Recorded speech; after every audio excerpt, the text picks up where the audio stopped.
Hey, how's it going? Seth Williams here. You're listening to the REtipster Podcast. This is episode 228. And in this episode, I'm talking with three of my friends, David Hansen, Arturo Paturzo, and Emanuel Wijkhuisen. David and Arturo have both been on the podcast before. You can hear David's episodes at retipster.com/176 and retipster.com/211. Those are two separate and totally fascinating conversations I had with him.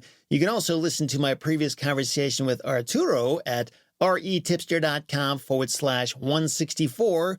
Emanuel, I've not had on the podcast before, but I did get to have dinner with him in Italy this past October, where I learned more about his business and a little bit more of his backstory. He's a fascinating guy, has a lot of experience in real estate, and he's helped a lot of people in this business. And the reason I'm talking with all three of these guys today is because the three of them partnered together to do a platted subdivision, and it went through lots of different twists and turns. They learned a ton of lessons, and it's just kind of a fascinating story. And we're going to talk all about that right here in this episode. There's a lot to learn about this world of entitlements and the different challenges that can come up along the way, and we discussed all of that right here. So stick around. I think you're going to love this. Let's get into it. Let's just start from the very beginning. This is a piece of land, and you guys decided to turn this into a platted subdivision. Is that right? Yeah, that's correct. It came out from a mailing campaign. I have a company with Emanuel. Each of us has his own company, plus we have a company together. At that time, we just sent out a mailer. It was supposed to be a flip and was born like a normal flip. But then we decided to investigate the possibility of entitlement, because you don't need a genius to understand that it's like near a body of water, the road is there, the shape is regular, it's flat, so maybe there is something there. And so we started and we decided to develop it, to entitle it. It's the first entitlement deal with all the feeling of two guys that make this for the first time, which has been like long, tough, and profitable, but it's been also long and tough. Okay. And just to understand the story, so Emanuel and Art, you guys both live in Italy, right? Yeah. Is that how and why you ever found each other and decided to form this company together? You introduced me to land, and I will be always thankful for that, but I will be always thankful to Emanuel, because if I met you, is because Emanuel opened my eyes on the possibility of real estate investment market in the US. Other than land, he is a real estate investor in the US, in Florida. Did you know Emanuel before you knew me? Is that kind of how you got into it? Yeah. And so I started with him, tax lien, tax deeds, and after I pivoted toward land. Okay. I have a community, Seth, in Italy, and I'm promoting through the community on this investment, real estate investment in the United States, mainly through tax lien, tax deed, and land flipping. And so that's how I met Art. And he was one of my students in the tax lien course that I set up in Italy. And that's how we met. And then we obviously became friends. And now we have a company together and do those entitlement deals. So I'll include a link to his community in the show notes for this episode if anybody wants to check it out. retipster.com/228 is where you can find the show notes with a link to that. So you guys, it sounds like you would work together. I don't know how many deals you had done together, if this is the first big one, but how did David come into the mix? Like, what made you think, David, we got to work with him? Well, actually, we put the land on the contract on the 6th of February 2023. And like Art said, it was like a regular direct mail campaign. The property came up, we put it on a contract, and we put it on a contract for $15,000 per acre, not exceeding the $950,000. So roughly $945,000 was the purchase price of the property. And we thought to flip it for a little bit of profit make on the property. So we listed with the local real estate agent. And that was right after we put it on the contract because, we thought to flip the land. In May, Art introduced me to David, and David was, hey, this is a nice property to entitle because it has like all the right things. It's on a major road. It has like road frontage. I think this is a great project for an entitlement deal. And so it was something that scared us a little bit, but also excite us. And so we thought, well, with David on the team, I think we can accomplish it and make it a great project. So that's what we did back in May. And so we decided to onboard David, and he took it from there. Problem was... Challenge. There's no problems, Emanuel. There's just challenges. Exactly. The challenge was that we had it on a contract with an agent, and that agent has an exclusive contract to sell the property. So this was the first challenge that we had. And we had to terminate the contract with him, but he told us that he wanted his 6% commission instead. And so we have some back and forth going on with this property and with the agent. And finally, we decided to pay him for a part of the commission. So we paid him $18,900 from our own pocket to, terminate the contract with him and go with David. Honest to God, the agent was unscrupulous. What he had done, he had got these guys locked into this absolute exclusive contract where he had the exclusive right to sell. And then what he was bringing them were offers that were less than what they had it under contract for, trying to force them either to back out of their contract so he could move it to someone else for less, or force them into closing and paying him a commission and them basically losing money. It was insane. I actually had pretty good words with the guy. I told him he was useless. Yeah. I might have said some other things. One thing that I want to add, and this is for the people listening, and we learned in that occasion, is when you use an agent because you want to put the property on the MLS, don't assume that because you have an agent, your property is on the MLS, because that was what happened to us. We were looking for the property, and the property was not in the MLS. Even if we had an agent, actually a land agent who works for a land broker. And then I asked, why is not the MLS? I said, we don't use the MLS. And that was the first big surprise. So that was the first one of a long series of challenges, as David says. On that note, if you could go back to when this whole thing started, what could you have done to fix that? Like, is there a different way you could word the contract, or like a red flag you could have seen in this agent? Or how would you avoid this today? In my opinion, the contract is the first thing. This is how I think. I mean, the contract that we had was a contract made for flip, not for an entitlement, though there was a lot of things that were missing there. And we kept that contract throughout all the duration of the deal, which didn't protect us, essentially. Fortunately, we, especially Emanuel, was keeping close contacts with the seller, so that saved us, despite the fact that we kept a good relation with him, but he wanted to be paid for every extension and everything. So, but still we were able to take this to the finish line. But one of the main reasons why the things were so challenging throughout all the deal is because of the initial contract.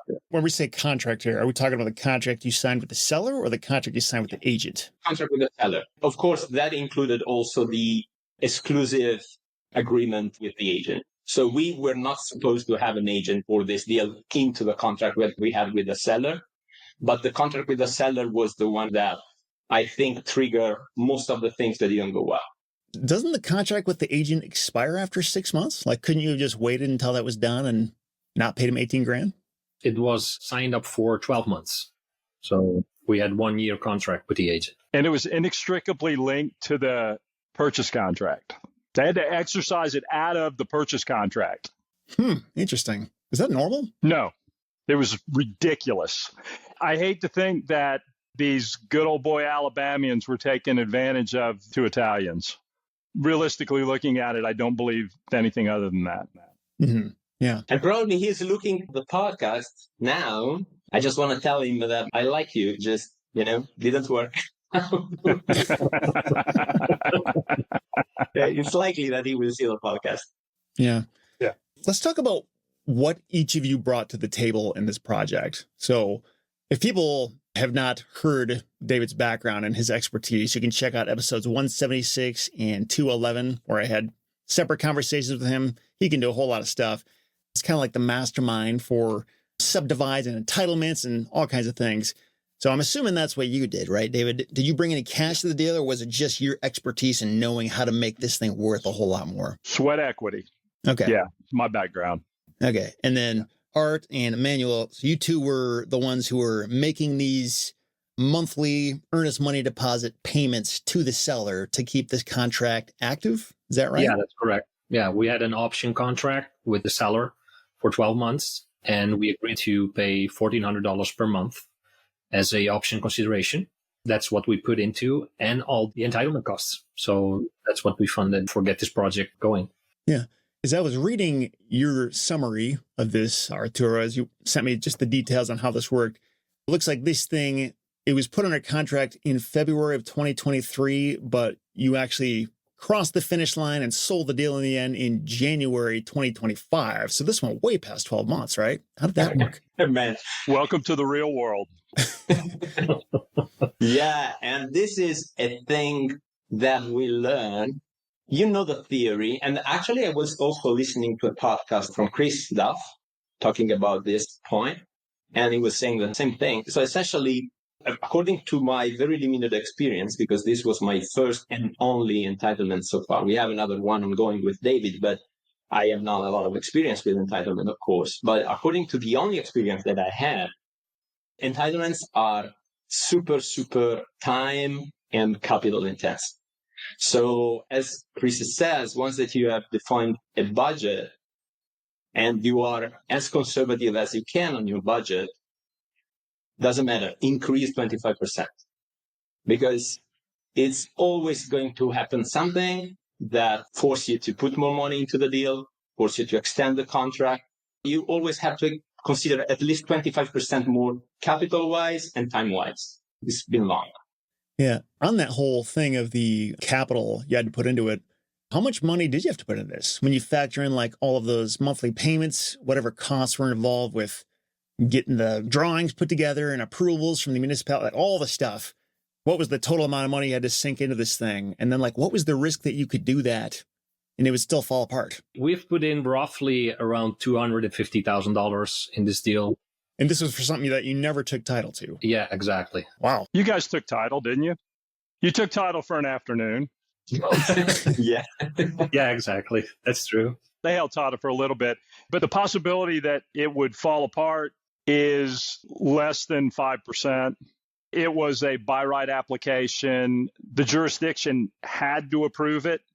The purchaser didn't necessarily have to close, but all things being equal, there was no way they were walking away from the deal. It's too good of a deal for them and for the builder as well because of the location and what's going on there. While the risk through it all, I thought Emanuel and I were going to have to talk Art off the catwalk a couple of times with his bottle of wine tottering, especially at the end where things just kept happening. And Art was out of his mind.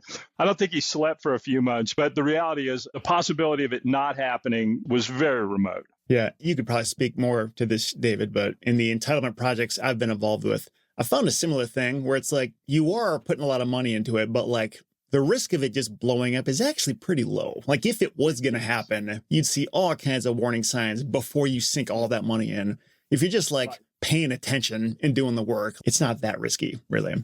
Right. I say one of the things that I always try and do with anybody I'm working with, this deal, like any other, I like the builders with us from the beginning. Because without builder interest, then there's no deal. You know, the reality is you can go to any small town anywhere and find 100 acres and get it entitled. But if there's nobody there to buy it, what do you have? That's the thing. With where this one was, we had 5 interested builders. I mean, at the bitter end, I had 2 builders calling me almost weekly going, if they back out, we're in. It was great to have the idea that, well, if the one builder decides it's not his deal, to have 2 other builders going, we're in, just let us know what we need to do. That added a bit of comfort. Yeah. I don't know if you guys did this on the front end, Art and Emanuel, or if you've done it recently, but it makes you wonder, because this was in Baldwin County, Alabama. Is that right? Yeah, that's correct. So yeah. like when you look at the typical market research stuff that land investors look at, like the sell-through rate or the days on market and all this stuff, does this fit the profile of like, yes, there's tons of demand in this county? Or is it kind of just like, whatever? Or is it a slow county? Like in hindsight, would you have made this decision again? Or did it just end up working out? Yeah, absolutely. We did some research in the beginning, obviously. We saw that there were a number of builders building in the area, actually. So that's a very important thing for us. And so we checked that out. Other subdivisions area, big national developers developing in the area. So there was demand for it. We also showed, obviously, to David, we did the research together. Yeah, the numbers look good. So we were pretty confident that the project will be sold to a national developer along the road. We had a number of issues, actually not issues, but challenges. Yeah. Now you're learning. Exactly. We had two engineers. So the first engineer, for some reason, after 4 months, didn't reply to any email that David sent him. Yeah. They actually did our pre-application. They did the original sketch off of my sketch, did the computing, submitted to the town, took it through the preliminary. You go through a preliminary hearing in Alabama counties with the Planning Commission, got the comments. We engaged them with a contract, signed a proposal to start engineering. And then I was sending emails like every 2 days going, hey, have you guys started? What do you need? How's the survey? Nothing. And finally, I was like, okay, I got to make another move. So I had to reach out to other friends that I had in the market, get the names of a couple of other engineers. And the hard thing is, in most jurisdictions that are that busy, there's not that many available warm bodies or engineers. So it took us probably another month beyond the 4 to find an engineer who had bandwidth, who could step in and start the project. We ended up with, it's EDG, Engineering Design Group of Alabama, great guys, but they stepped in and dragged this thing over the finish line. And in my opinion, did an amazingly good job. The plans look great. The subdivision grading, it's going to really be a great project. Yeah. So on that note, that particular challenge of the engineer that ghosted you, in hindsight, were there any red flags that would have told you on the front end, like, yeah, this person's not great? No, they were the most referred firm in the area. And I think they just were too busy. I mean, I ended up on the phone with the company owner going, if you couldn't get to it, just tell me. But here's 3 months worth of non-returned emails. And, I'm at wit's end. I've got to move on. They probably ended up eating a lot of engineering time because I told them I wasn't paying them. The thing that we learned, and this is always connected to the original contract with the seller, because the big problem was that we had a deadline with our seller to buy the property. That was probably the biggest issue. So every delay to us meant, will the seller extend the contract? Meanwhile, we were already exposed with money that we had put into entitlement and other things. So we had this kind of bandwidth of uncertainty that we didn't really like. Now the contract that we use that David is providing to us, the deal that we have ongoing and the other deals that we are going to do, essentially, and I think should be always this way, protect us in the sense that settlement date with the seller is set within 30 days after the final plat. Yeah, final plat approval. Yeah, from the county. So in this way, we don't have a date that is written in the contract, and that is better. Yeah. And one thing I'll note, if people are listening to the audio only version of this, check out the show notes. I'll include a couple pictures of what this parent parcel looked like and then what the platted subdivision looked like after David and the civil engineers had done all their work. It's kind of helpful just to understand what we're even talking about, the before and after. But on that whole note of, looking at the parent parcel and figuring out, how do we plat out this thing? How many parcels should go here? How big should each parcel be? How should it be laid out? How much of that work was you, David, and how much of that was the civil engineer? Like, did you basically do it all and then they just made it official, or did you kind of collaborate a lot on it? Or I want to say mostly me, and then collaboration to refine it. On anything I'm working on, I've been doing it long enough. I know what I want. And so I make sure that A, I'm getting the yield, B, I'm accommodating those jurisdictional requirements, whether it's the stormwater or, sewer and water connections, things of that nature. This project, a couple of interesting things happened. So it was actually supposed to be 166 duplex pads. But when we had the challenge with the first engineer, we had one builder that was signed up. He had brought a local developer in. We were negotiating with that developer. So the lots are 15,000 square feet. So we were going to split them in half, two duplex on each. And the contractor / developer that the builder brought in 3 or 4 months into the process got cold feet. He was concerned about water and sewer, even though we had all of the provision letters, everything. So he was like, I'm backing out. So then I had to rush out and find another builder. The other builder didn't want to do duplexes. He just wanted big single family lots. So that's how we ended up with the 83 singles. But the interesting thing was the price differential.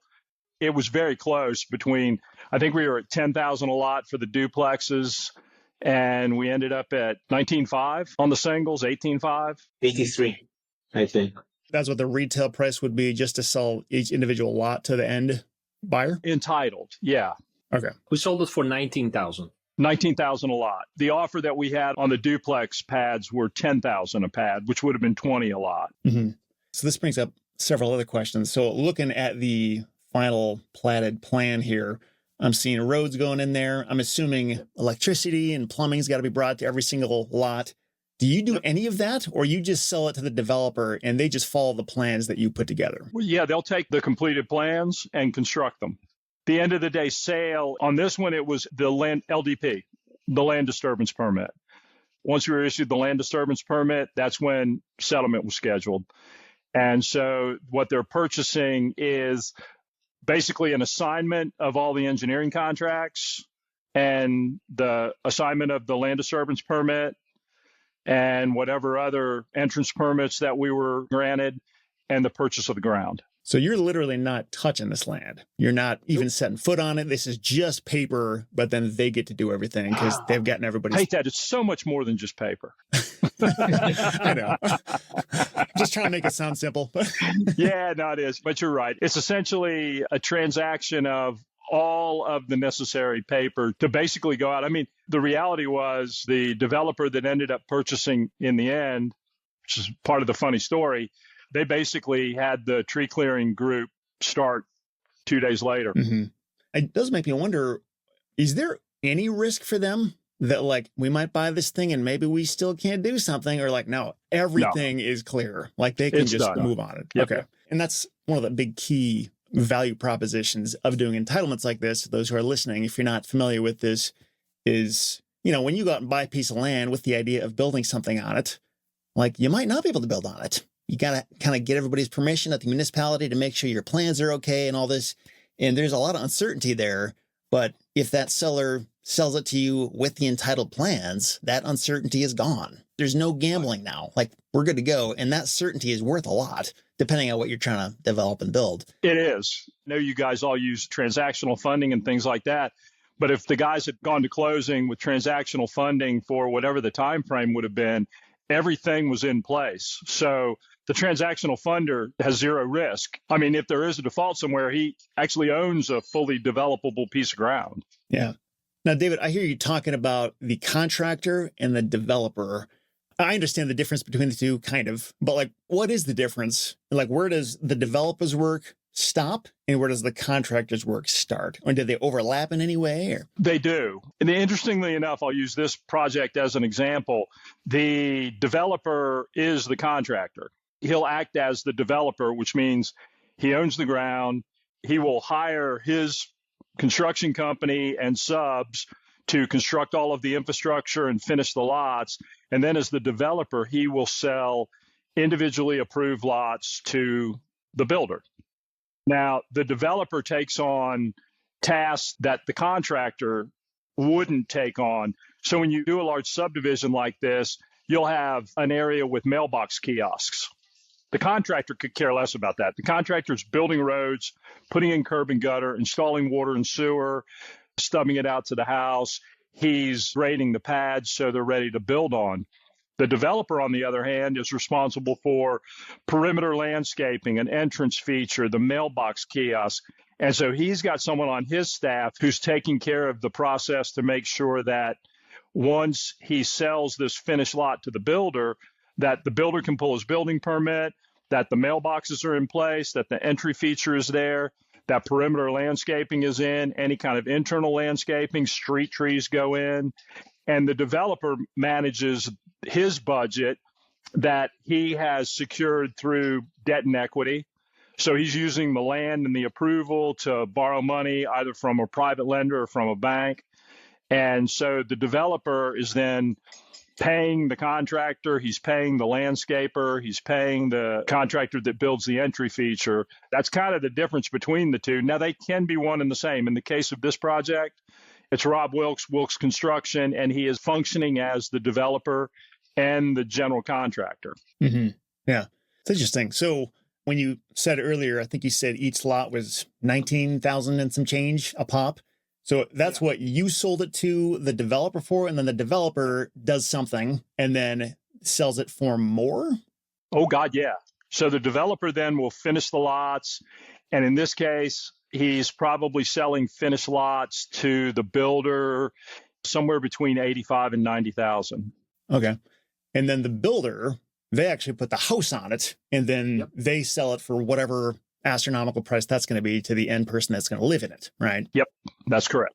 So when I drive past a subdivision that's being built and I see, hey, lots for sale, and it says I can buy a lot. So does that mean I'm skipping over the contractor because I'm buying the lot and then I'm working with that contractor to build it? Or I don't know how to comment on that. I suppose there are subdivisions out there where an individual buyer could come in with his own home builder.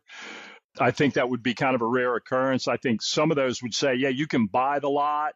The builder is selling you the lot, and then he's building you the house. I think that probably just allows the builder to get in your pocket a little bit earlier. So he's going to sell you the lot for $100,000, but you have to build with him. Yeah. Yeah. Yeah. I think just in my area, I feel like at least 80% of the time, that's what's going on. Like they might make it look like you can do whatever you want, but really, like by buying the lot, you're agreeing to use that builder. So yeah, and you're agreeing to whatever covenants and restrictions have already been previously placed on the property. I would think in something like that, the covenants and restrictions are probably pretty staggering with regard to exterior building treatment, architectural styles, and things like that. Yeah. Gotcha. And remind me, how many child parcels did you create from this parent parcel? 83. Looking at this drawing, it looks like the back quarter maybe of the parcel, the parent parcel, is just left empty. Why is that? 15 acres of wetlands. And that was a shocker. You didn't know there were wetlands? I knew there were wetlands clearly, but I thought the limits were dramatically smaller. But every jurisdiction in the United States, the Corps of Engineers has a different philosophy on what qualifies as a wetland and how they adjudicate them. I'll use Virginia as an example. In Virginia, in order for a piece to be delineated and confirmed as a wetland, all three elements of a wetland have to be in place. But in coastal regions, either the jurisdiction or the Corps office that serves those areas can determine if two elements are there, they'll qualify it as a wetland. In parts of Florida, with the water management districts can go with if one element is there and it's strongly enough rated, that can determine the wetland. In the case there, it was soils-based. The soils were of such a hydraulic nature that the jurisdiction determines them to be wetlands, regardless of whether there was actual water sitting or qualifying plant life. Mm-hmm. It makes me curious when you pull this up on Land ID or the Land Portal or something like that, look at the wetlands filter. Nothing. In my opinion, it's probably one of the most deceiving tool available. It's just not very accurate. A better tool might be the soils layer, whether it's MapRite or one of the other, I don't know what anybody uses. In this case, I don't even think the soils in MapRite were that accurate. It was the county soils that actually showed the boundary limit of that particular soil type, almost exactly where wetland scientists flagged it, with the exception of that little island in the middle. One thing that we didn't do, and actually I'm curious, and I will do probably later, I didn't check on the USGS, the official wetland mapper, the website. I think that you also described it in one of your videos at some point. I generally use it, but for this deal, I didn't check that. I don't know if it's correctly represented, the wetland there, actually. We looked it up on Land ID, for example, or similar software, and it was substantially different than what actually came out from the wetland report. So Like David said, it's not reliable and it can change substantially when you're having an engineer on field that's going to, access the wetland. Yeah. I think I said this, Seth, when you and I spoke about wetlands. One of the greatest tools available is the wetland scientists in any particular area. When they go out in the field to actually flag, because they go out in the field and they take a tool bag with them to help them further identify. But before they go out in the field, they know where they're going. They don't walk out on 60 acres and stand at the beginning, with a divining rod or something and go, okay, I hope I find it. They know where to go look. So one of the greatest tools that I think is available to anybody looking to do this is, I call it a desktop survey. You can call a wetland scientist or an environmental scientist and go, what I need before I take my decision on this is where you think the wetlands are, the map that you create before you go out in the field. And, for several $100, $250, $500, they'll sit down and do a desktop and plot roughly where they think they are before they actually go out in the field. I find that is probably the greatest tool available. If you're working in a coastal area, if you're working next to a body of water, a river, or just brought up the USGS maps, any blue line stream. When you say blue line stream, what do you mean by that? Just that. Look on the maps. It shows as a blue line. That means that USGS has determined that is either a perennial or ephemeral stream. It has running water in it at certain times of the year at a bare minimum. That's a great indicator that at least at that location and adjacent to it, there's a potential for wetlands. Mm-hmm. You think those wetland maps, I don't know what percentage of the time they're wrong, what you've seen in your life, David, but is it even worth looking at them? Or are they just going to mislead you more often than not? It depends on what they use to create them. If they're using soils maps and soils typing to create their wetland boundary, then they can be very accurate. The counties that have their own GIS systems, I find the counties' GIS with regard to wetlands and hydric soils to be extremely accurate because the counties know what their soils are. I've found looking at whether it's MapID or any of those, I don't know what they're pulling as a source for the wetlands, but they're mostly unreliable. Yeah. So it was interesting what you said about the soil type being indicative of wetlands. What are some soil types that should tell you, hey, this is probably wetlands? The soil types are all different depending on where you are and what the complex is from eons of soil migration. It's a hydric soil. So in order to do it to any level of accuracy, you would actually have to not only know the soil boundary, the soil type, you'd actually have to go in and read the description of the soils. Again, the USGS years ago did probably most of the United States, different offices, and they have these guides to local soils. And they did them for farmers. I say this a lot too. If you're looking at a piece of property, right, and it's cleared and it's all row crop and planted, yet there's a pocket in the middle that's all trees. Farmers are not stupid. There's a reason they didn't grade that or plant it. There's just a reason. And it's either that the soils are awful, it's a sinkhole, it's rock, because they're not going to risk damaging their equipment, losing a tractor, having to take multiple hours off to re-weld something. So those kind of things are really very obvious when you're looking at a piece of property. In this case, like I said, if you're working coastal, it's best just to call a local soil scientist or a wetland scientist and say, hey, I just need a quick overview before I take a decision. Because again, in the coastal regions, it doesn't take much for standing water over a century or two to create a hydric soil. The hydric soils are created by the standing water leaching out or washing away fines that take it from an upland to hydric. Man, fascinating. If anybody wants to learn more about how to use these soil maps, there's a number of different places you can go to get them. Some are free, some are paid. I'll include a couple of tutorials in the show notes. Again, REtipster.com/228. So regarding the national builders that you talked to, David, sounds like there were multiple that were interested. How do you decide, okay, we're going to work with this one because of blank? Like what makes you decide one versus the other? Market share a lot of times.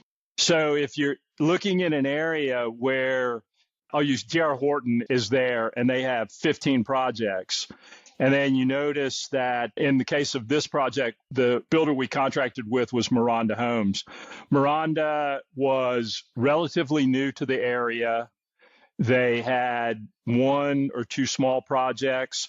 Miranda is a little bit different than a lot of the big nationals because Miranda will come into an area and buy individual lots in another subdivision in order to build up their backlog of homes and product.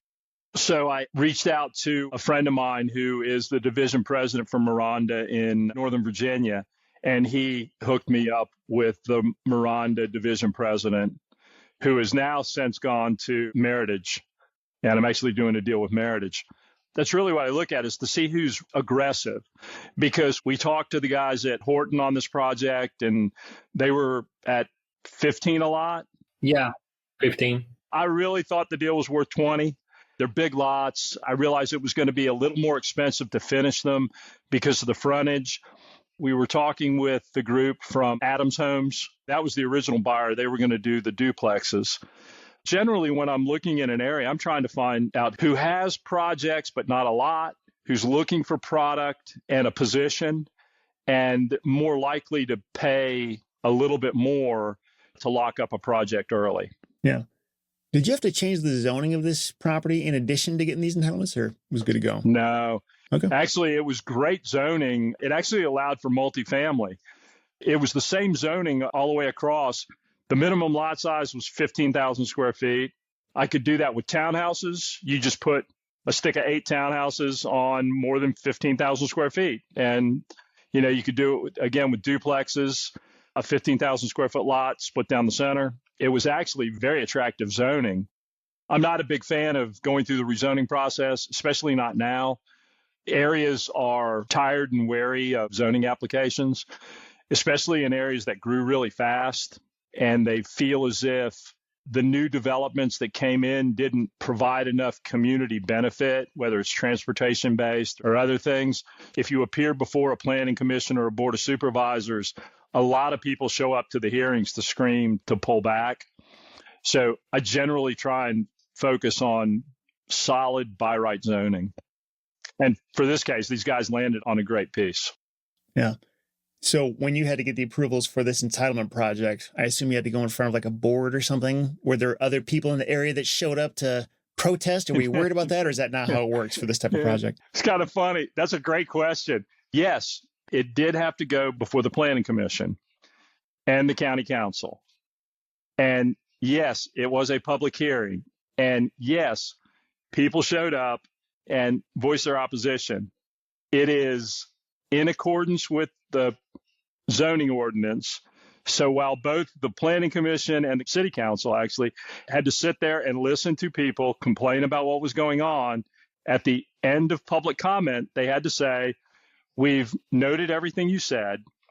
This project is zoned and we have to approve it." Does it ever happen where, like I've heard in court cases, there will be times when the judge will go against the law? Somebody is like legally in the right, but the judge, like they are the law. They can just kind of disagree with that. And there you go. That's the new law. Could that ever happen here where like maybe the board is like, oh, people are too mad. Just because of that, we're going to say no. Yeah, of course they can, but then you end up in court.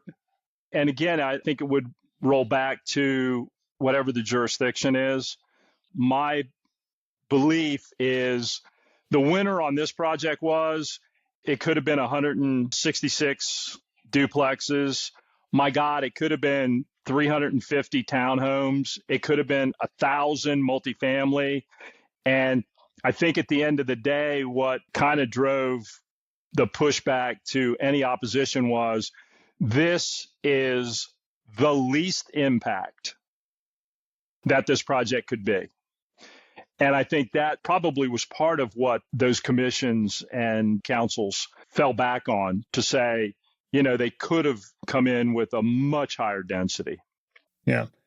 Looking at the parcel map, I don't know if that came from Land ID or what, but am I seeing that right? It looks like there's like a mobile home park or something near the front of this. That's the guy that built the road in. Yeah. Interesting. The development that this was, these aren't mobile homes, right? No. They'll range between 2,300 and 2,800 square feet, most likely. Sounds like nice houses. So people don't want nice houses near them, or like what was the big problem people had with it? Nothing, just development. We're in a stage in America post-COVID where a lot of relocation was done, a lot of quick action during that time frame, from 2018 to probably 2023. People were just relocating, and these jurisdictions were trying to figure out a way to keep up. And the way to do that, I mean, if you track what happened in 2008 up until like 2018, there was no real product generated during that time, almost anywhere in the country. Everybody was working through backlog projects that had been approved late up 2008. And so everybody was working through stuff. And what happened was in 2018, everybody hit like, oh my God, there's nothing available any longer. That's when prices started to rise dramatically. And these applications started coming back in for rezoning and upzoning and change. I mean, I look around where I live here in Northeast Florida, and just massive projects I'd worked on in Northern Virginia, 3,000 acres with 8,000 homes. There's massive projects here. But right now, the projects that have come in of late, the people are upset. They're out there protesting. They're speaking at the public hearings. The county commissioners and councils are being much more wary of what they're passing. And if there's not a lot of public benefit improvements proposed, they're turning stuff down. So ours didn't come without, the county trying to push back. We did a traffic impact analysis. And the traffic impact analysis, it showed that we provided them. We didn't necessarily need them based on the traffic impact analysis. Right turn lanes into the property, no left turn lanes. However, there's an intersection almost a mile away from the property, and they made us analyze it, the city did, because they knew it was failing. So they put it in our scoping, and it functions at a level of service D. Before our application, we added one turning movement, one right turn at peak hour, and it kept it at level of service D. The county screamed, we made the intersection fail. It was a fight.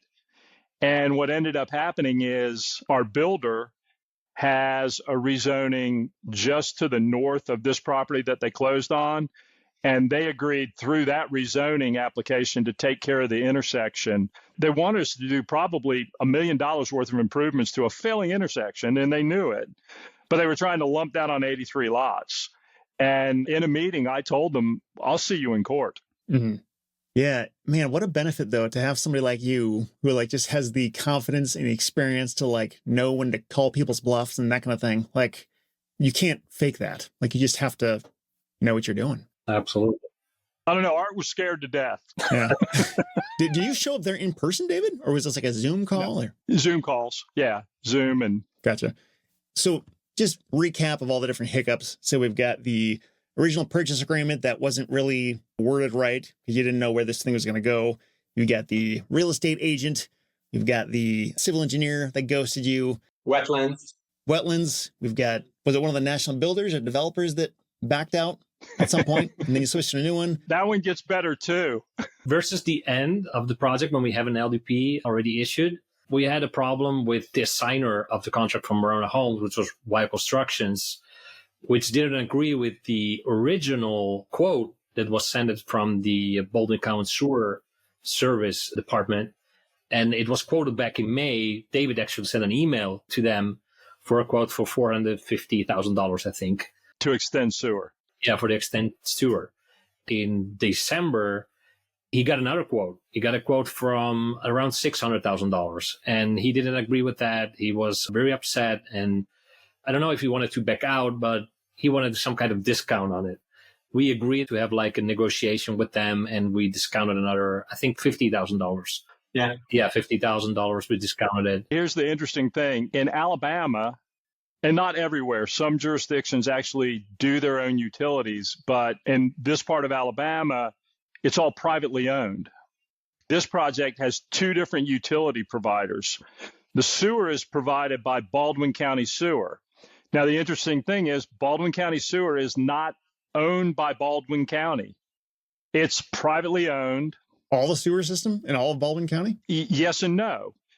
Some of the cities have their own water and sewer service, but for this service district where this is, the service area is owned by Baldwin County Sewer. So they had to extend sewer 15,000 feet to the property. Now, they agreed to do it. And there was a price of $450,000 to do the extension. And that was baked into all the agreements, and everybody knew about it. And they required payment up front of that. So who ended up being the assigner, who was actually going to be the first developer for Adams Homes, who bailed out because he didn't like the project or he couldn't get comfortable with the project. Full circle, Miranda has it under contract with Emanuel and Art, and they bring in Wilkes as their developer contract. At that point, I sent him the bill, essentially, the proposal for $450,000, and he conveniently ignored it, even though there were multiple contacts, even though Miranda told him, we have an email from Miranda saying, we'll reimburse it as part of our deal, but you need to pay it. He neglected to pay it, and when the time came to get the final approval, the cost had gone up $150,000. And he was bemoaning that. But it was at a point where I'm like, you guys should fight back. And Art was like, just give him the $50,000. Let's get it over. Seth, imagine you are like in the last 5 yards, okay? And there is this guy that says, I back out. And you have the clock ticking because in the meantime, the seller is pushing you because it says, hey, in 10 days, in 15 days, in 20 days, I don't remember how long we had left within, it's going to expire. I'm not going to extend further because we already had 2 extensions. So even if you fight, and just keep in mind that you don't fight with Seth Williams or with David, you fight with Miranda Homes, a big builder that has a team of lawyers. But even if you decide to fight this fight, fight this battle, how long is it going to take? So, of course, you can only settle at whatever they want to. And also in this case, the contract that we had with our buyer was all but perfect. So we could have done better. And also when Wilkes received the contract, so was assigned of the contract, was the assignee of the contract from Miranda, he had to borrow some money. So there was another layer of due diligence that took further time. It was like a problem after the others, and it took really forever. So it was my first entitlement, and let's say at least it built the character for sure. And at this point, Art wasn't sleeping for at least 2 months. Yeah, at some point we were not. But everything ended well, and as you can imagine, and all the people that are listening can imagine, we wouldn't be here and smiling and laughing if it was not for David, because David has been a great asset and all the technical part. When you flip land, normal land flipping, everybody can do it, even if you don't have like a strong educational base. You know, you go on YouTube, you go on REtipster, you spend your time, you start slow, you can make it work. Entitlement, no way. You need to go with someone who knows how to do the stuff. Even if you become familiar after 2, 3, 4, 5 deals and you feel like, okay, I can do it, don't do it. Because there are many technical parts, many things that are out of your control, and you need a person like David who has the knowledge, technical knowledge, the network. And from my point of view, it's, at least for me, it's impossible thinking to do it all by myself. You know, how much money did you guys make from this? Like, what was the actual net profit takeaway after all these months and dollars you sunk into it? At the end, we made $599,000, which we have obviously to reimburse also investors, which helped us in, funding the entitlement costs and change. So we end up with the net profits split for $140,000, $150,000 each between me and Art. But $1 million worth of education. Oh yeah, even more. And we end up with a mentor and with a dear friend. So you're making me cry. So, like, do you want to do more of these? Yeah. Did this kind of scare you away, or is it like, hey, now we know how to do it, let's do a lot more? What did I say when we finished this? I said, never again. anymore. I'm done. And after 2 months, now we have another one with David, still in Alabama. So yeah, it's a kind of love-hate relation with entitlements. I asked Art if he bought a barrel of wine for the next one. You get kind of addicted from it. It's a wild ride, but it's fun. And actually, we have another 2 projects with David, big projects.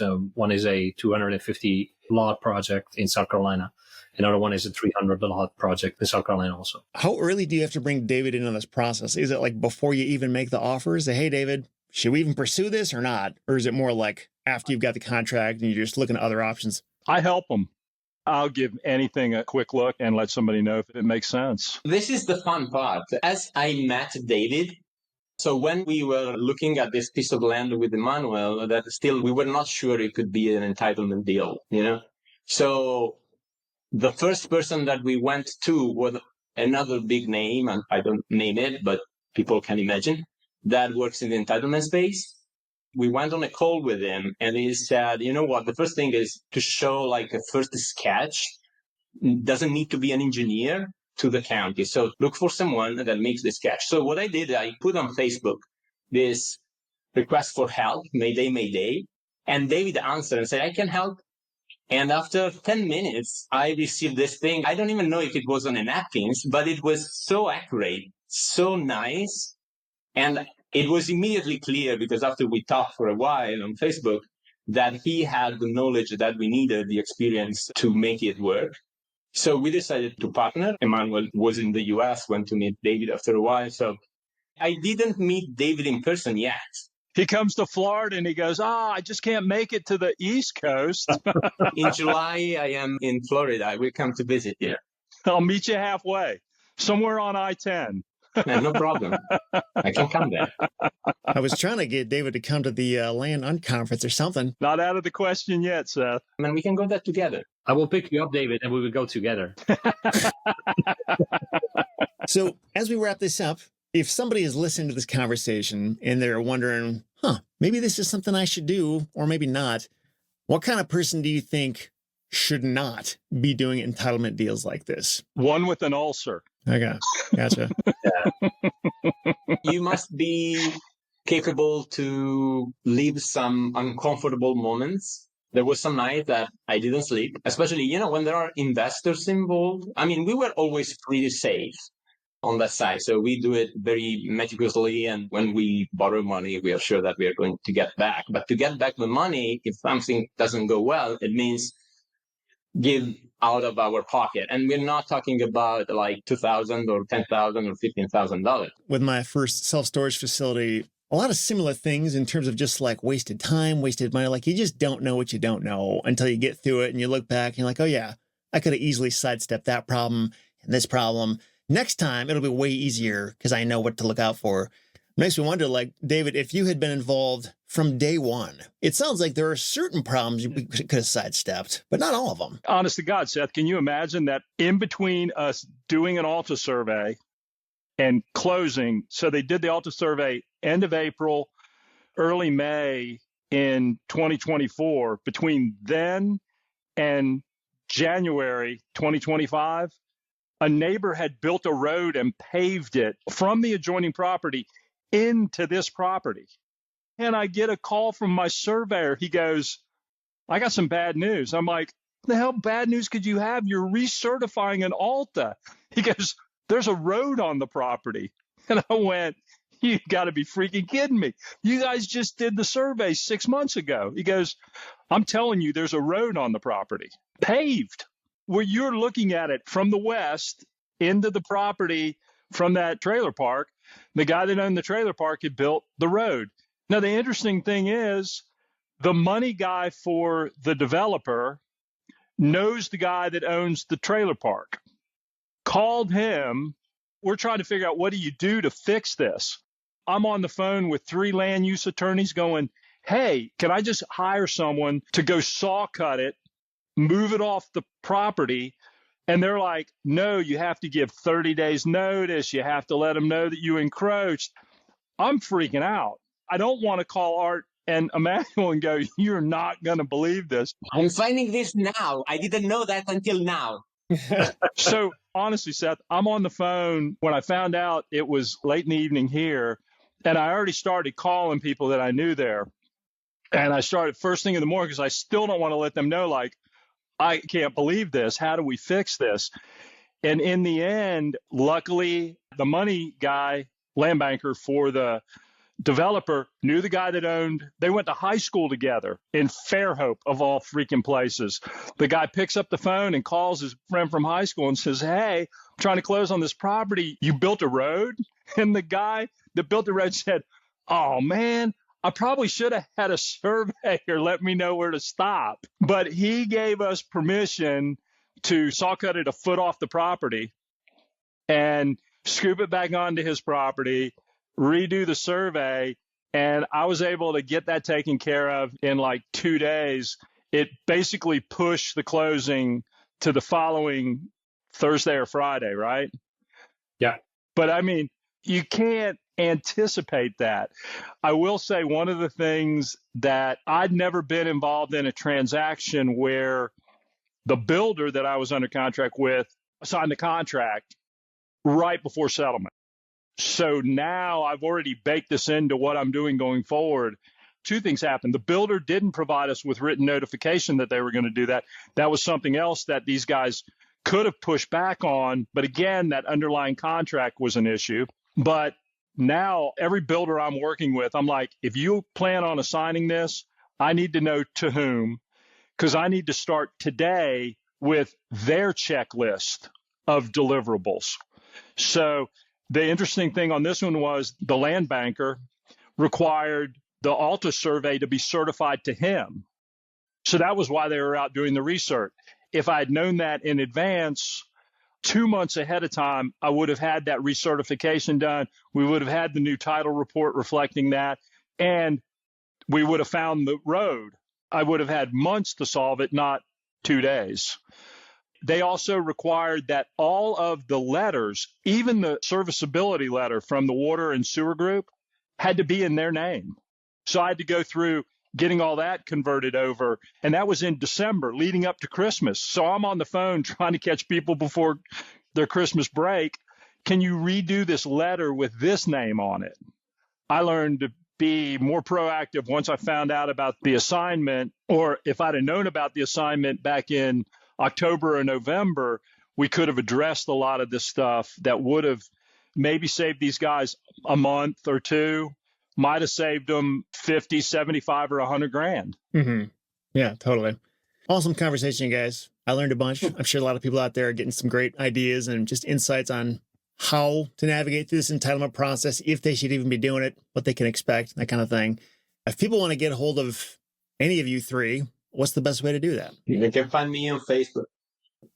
Okay. Easier way. Cool. Yeah, me too. Me too. Facebook, Messenger, my email. You're all in the REtipster Facebook community, right? Yeah, correct. Unless you kick me off. No, not you. I'd never did that to you. Cool. Well, guys, thanks again. It was awesome. To the listeners out there, if you want to see the show notes, I'll have links to all kinds of stuff, images of what we're talking about here. Just go to retipster.com/228.